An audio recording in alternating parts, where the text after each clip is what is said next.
Stephen, what do you make of the budget? I think it's a huge missed opportunity. I think the entire approach of the budget is wrong. This is the 5th or 6th austerity budget we've had. The government yesterday was trying to claim that the reduction in unemployment figures meant that we were on the path to recovery. Of course, we know that's from emigration. There's 35,000 less people at work right now, Vincent, than there were 12 months ago. A large part of that is because all we are doing is bringing in regressive budgets. There's been a lot of talk about the losers in this budget, and I imagine that this is another regressive budget. We know last year's budget was regressive. We have independent analysis on that. I imagine the same analysis is going to show that this is also regressive. There hasn't been a lot of talk about the winners. There are some huge winners out of this budget. Anglo-Irish Bank, Irish Nationwide are going to be paid billions of euros. The government has taken €3.5 billion out of the pockets of Irish people, out of Irish families this year. It's interesting that the deficit is going to fall by less than €1 billion. That is in large part due to a nearly €2 billion payment to the ex-Anglo and Irish Nationwide on interest on the promissory note. So we need to remember that, you know, in the Dáil we're all fighting with each other at the moment. There's an awful lot of anger, there's an awful lot of fear out there because of some of the worst things that have been done in this budget. I want to make sure that we don't forget who the common enemy is, because we do have one, and it's the European Central Bank, it's the European Commission, it's the bondholders. We will be paying tens of billions of euros out of this country to the bondholders, to the European Central Bank, while we take money out of people's pockets. So my reaction to this budget is this is yet another failed budget. It is an austerity-only budget. Do we have to close the deficit? Yes. Are there some very tough decisions that have to be made to close that? Yes. I don't believe it is legitimate of an elected government to turn around to its people and say, we are going to take billions and billions and billions of euros out of your pockets. We're going to take money away from your children. We're going to take money away from the disabled. We're going to take money away from everyone, not so much from the high earners, but from everybody else. We're going to take an awful lot of money and we're going to give it all to a bunch of bankers who you don't know, you'll never meet, and you didn't owe anything. And that is my overall view on this. Do you want to reply to that point? Oh, I'd actually like to ask Stephen, what would he do if he was Minister for Finance? Would you burn the bondholders, take our chances with the markets? Yes. If we had to make adjustments of 10 billion, would you cut social welfare by 20%? Just answer your question. Would you cut social welfare? I submitted a budget proposal which freed up billions of euros for investment. I identified €3 billion of fiscal consolidation. Yeah. I said that, well, I'm answering your question. I wouldn't pay the promissory notes. That frees up billions of euros. I would demand the 1.1 billion pension top-up that AIB gave itself. That's public money, and other private companies, failed banks, don't get to top up their pension funds with our money. That frees up billions. What if they have a contractual entitlement to it? This is a pension top-up. Had AIB been let fail, all bets would have been off. There's people walking away with hundreds of thousands of euros of lump sum payments that is public money. That's right, but maybe they have a legal contractual entitlement to it. Vincent, the bank would have failed had we not gone in and saved the bank. But nonetheless. Okay, look, I'm not a lawyer, but if I were in government, I would get the best legal advice to try and get that money back. And there is an act. I can't remember the name of it, but there is an act which gives power to the minister to direct the banks in these ways. So a few billion actually in regards to what you're saying here. You're saying you're not going to pay anybody back. So if that's going to happen, we're going to basically fall out with the ECB. So I don't think, if we're not going to pay them back, they're not going to be too keen to lend us money. So you're going to end up having to find 10 billion somewhere else, which might be difficult. The ECB doesn't lend us any money. Well, we're going to need money from the programme. That's going to stop. Right, but the Troika programme ends. It's going to stop. The Troika programme ends next year. We just defaulted on the Troika programme doesn't. The Troika programme says nothing about paying the promissory notes. Okay, well, let's say we default. So we default on our payments. That's the reputation we have. This is what I'd say to that. I think Liam raises legitimate concerns. I think if what I'm suggesting were easy and risk-free, the government would have done it. They're not bad or stupid people. I do think there comes a point, however, that the elected leaders of a country have to say, look, the people of this country have done their bit. They stumped up a lot of money, way more money than anybody else in Europe. They stabilised the system, and now we've had enough. We cannot continue to legitimately ask the people who elected us to give us billions and billions of euros so that we can give them to you. We just can't do that anymore. That is my view. I don't say it lightly. I don't believe that it is necessarily a risk-free option, but I think there does come a point where you have to make a stand. I think we are at that point right now. Yes. I agree with a lot Stephen has said. I think it doesn't, people at home aren't fools. They know that the budget today took €3.5 billion out of people's pockets, and on March the 31st, this government is going to pay in one form or another, whether it's hard cash that's going over to Anglo-Irish Bank, whether it's a cheque that the Minister for Finance will write, or whether it's a bond. It's going to be €3.1 billion of our money, of taxpayers' money, of cuts that are coming from the likes of the respite grant, back to education. Yeah, it's people's money, and it's going to go to this bank. And then not only that, but later on in the year, in July, if nobody else buys the bond that Bank of Ireland still holds, then they have to pay over another €3.1 billion. So I'm right with Stephen in relation to that there. The ECB should be told straight up, and yesterday was the time to do it, that there's hard decisions to be made, and one of the first decisions that we're going to make is that we're not paying back the bond to, we're not paying back the promissory note to the ECB or to the Irish Central Bank, and that should have been stated, and that's what the foundation of the negotiations that would outflow from that there should be. We hear in Europe all the time, we've heard the tough talk from the Minister for Finance yesterday, telling carers that they have to give more, telling students that they have to give more, telling low-income earners that they have to give more, telling everybody simply in society that are lower middle income that they have to give more. We haven't heard the same type of talking from the Minister for Finance or from the Taoiseach at Europe. It was just last week we heard the German Finance Minister say, when he was asked about the Greek deal being extended to Ireland, where they don't have to pay interest on their debts for 15 years, he says, well, the Irish Finance Minister never even asked for this here, and that's the problem here. But I think where people are at today, in my view, and the calls that I've been getting yesterday and today, is they are out with their pen and papers and they're calculating what it means for them. And this budget is completely, I agree with Father Sean Healy in this here, it's completely unjust. And the first comment that Liam mentioned was, he said, that's a fair comment. Now, the question I would put to any Fine Gael or Labour deputy, if you believe that this is an unjust budget, why vote for it? Why vote for the social welfare bill that's going to be rammed through the Dáil next week? Why vote for the family home tax that's going to be guillotined, it's going to go through and passed by a week Tuesday? Why vote for cuts in respite care, €325 being taken off 77,000 people who are caring for their sick family members, day in, day out, 365 days a week? You do a measure like that there to save about 28 million. To answer that question for Liam, because he won't answer it in the way that I'm sure he thinks it, but he won't say it. And it is that, look, if I vote against this thing, she's going to go through anyway, and I would have lost whatever influence I have, and which is not much, admittedly, in the backbenches of Fine Gael to influence policy in the future. So it's a gesture, but only a gesture, and is utterly meaningless. That's the answer really that he'd give if he felt free to do it. Well, look, if there's enough people in the Labour Party, and if there's enough people in Fine Gael that will stand up for their principles and stand up for what's right. There aren't. You're asking him alone on his own. But then he needs to answer for that. He needs to answer why, they're getting rid of the PRSI exemption threshold, or that €127 that's PRSI free, so that somebody on €18,000 has to pay €264 more, and somebody on €118,000 pays €264 more. Why are you taking €50 off children that is there for them to help them to go back to school? Why is €300 being taken from people who are in back to education at this point in time?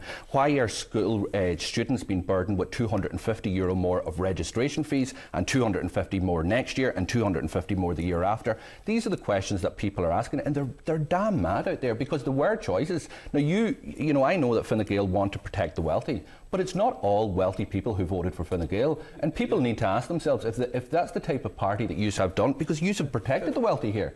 You have protected the wealthy without a doubt. Well, but you've acknowledged that some of your own stuff about burning bondholders and not paying back debts could cause problems.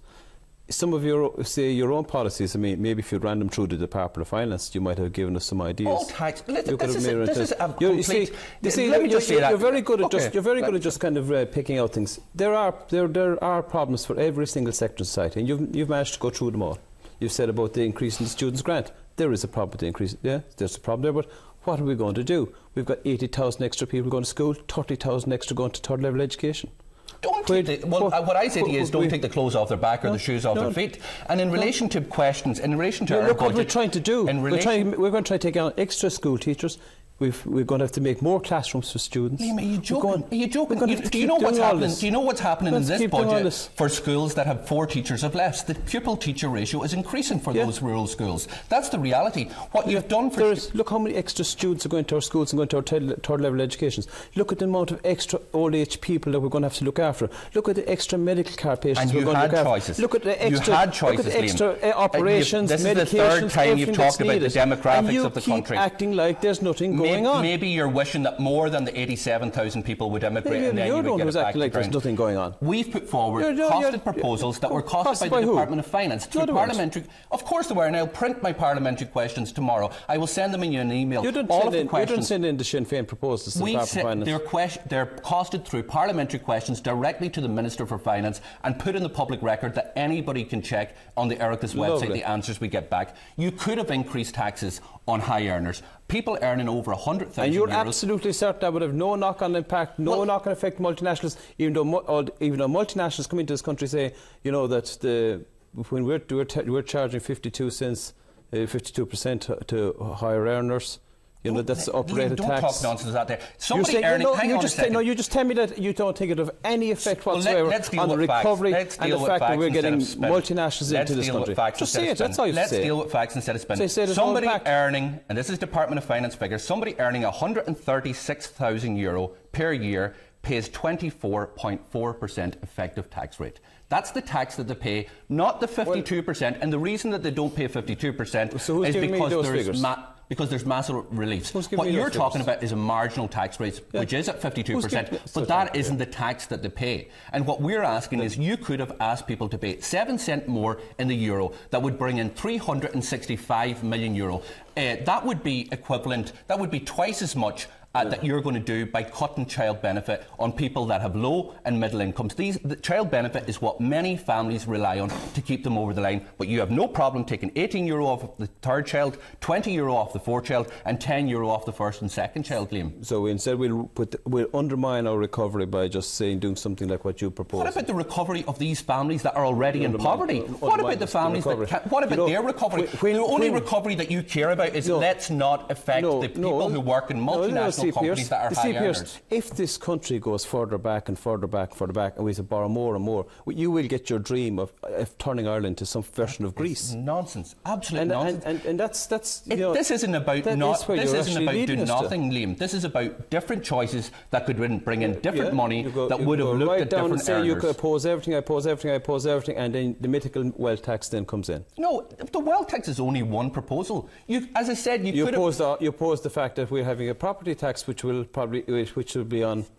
So every single person in this state, every single house in this state, what is the wealth? What are the wealths that you're talking about? Is it just income? Well, if you look at the central bank report, the central bank report will tell you that net household wealth, that's when you take out their loans and liabilities, stands at €447 billion. What are you talking about? But let's look at what you did in terms of what's called wealth taxes this year. Labour Party are spinning this nonsense that they've brought in 500 million of wealth taxes. They only add up to €136 million. What would you have done? We would have increased taxes on higher earners. Income taxes? Yeah. Yes, on higher earners above €100,000. We would have standardised all discretionary tax reliefs. That would have brought in over €950 million, which means... We'll check that one, yeah. It's fact, Liam. It's fact. You say it's fact. 80% of the reliefs go to the 20% of the highest earners in the state. That means that people out there who are struggling to put food on the table pay taxes so that 20% of the wealthiest in this state gets 80% of the relief. We're saying standardise them. Yes, it's pensions. Yes. But people's private pensions. People's pensions. It's not the private pensions. We give them tax relief on it. It's not their money. Just get an idea who you're going to be hitting. Answer this. Before I do, Pierce, it is not true that people earning $120,000 a year pay only 24%, 25% in tax. That is not true. It's something, when you add in the PRSI and add in the universal social charge, it's something in the region of 39 to 42%. It's 24.4, and we have it in our budget, and it's in relation to income tax, and that's the point. So I take your point in relation to that there. Even that is not the case, because I've got those figures as well. I think you're making a mistake in that. I'll give you the figures anyway. The point you make is the point you make about the effective tax rate is valid. It isn't 52%. Yeah. It's significantly short of that, but it's not as short as you're saying it is. Stephen, just going back to what you're proposing, the reality is that any government has to do things politically. It has to have cognizance to the political situation that they're living in. And there is an apprehension that if they were to increase taxes on the wealthier, that would affect foreign direct investment, as Liam has said. It would affect confidence in the business community generally. It would mean that there was less incentive for people to take risks and to generate jobs. And taking those into account, there has to be a balance. Yeah, I think and it's a matter of judgment where the balance should be, but maybe they've erred a little bit on the wrong side in one regard, or maybe in another regard. Yeah, I don't think that's how they're thinking at all. I mean, I think that's what some of them are saying, but I think it's complete nonsense. I mean, in terms of raising money, if you enforced the corporation tax rate at 12.5%, now I wouldn't go above it, but I'd be very happy to enforce it at that rate. That would raise about 550 million euros. We've got 11.5 billion euros worth of tax exemptions in Ireland. Let's assume we could take 10% of them out. That'd be 1.1 billion euro. Let's assume we could take 5% of them out. That's another 550 million euros. The financial transaction tax, which the government is resisting for now, would raise about 750 million euros. So if you want a few billion euros in additional revenue, which, by the way, to get the budget deficit from next year's 12.6 down to 0, we're going to have to do. We're going to have to go to these places. There's a few billion euros. That doesn't mean you have to raise PRSI. To your question on why is the Fine Gael-led government bringing in regressive measures, regressive taxation measures? The USC is regressive. The PRSI measure is regressive. The child benefit, the other bits and pieces, the child benefit is regressive. All of the consumption taxes are regressive. Increasing the USC charge on people over 70 is not regressive. No, I'm talking about on rich people over 70. The one that got voted through last year, where it was the flat rate, was regressive. Fine Gael's logic, well, look, I can't speak for Fine Gael. My interpretation of what is going on, I don't know what their logic is not some sort of carefully thought out, let's not scare rich foreigners because they'll leave here. The rich foreigners, the multinational corporations are here for a bunch of reasons. Mainly, they're here for 12.5%. They're here for 4%. Well, okay, but a nominal 12.5%. They're here for an English-speaking, reasonably well-educated workforce in the Eurozone. They're not here. The notion that Pfizer or Intel or Microsoft, that the managers would get together and say, here, listen, folks, you know, we were going to build a new plant and we were going to employ all of these people. You know, they've just moved our marginal tax rate up from 52 to 54%. Obviously, we're not going to Ireland. I mean, it is in the realm of sort of Alice in Wonderland stuff to suggest that any investment decision gets made like that. It doesn't. I'll tell you my interpretation of what is going on. Liam has quite rightly pointed out that we do have a progressive tax system. We do, and we should accept that when, you know, some people are advocating for higher earners to take another 3 percentage points in USC, we should acknowledge that the highest earning people in this country do pay more of the tax burden than they do in most other countries in the world. What is Fine Gael doing? Fine Gael is flattening that out a little bit. So the PRSI flattens that out. The USC flattens that out. So all of these charges, I believe, are Fine Gael saying, yes, we have a very progressive taxation system, and we would prefer a less progressive taxation system, and that is what these policy measures are doing.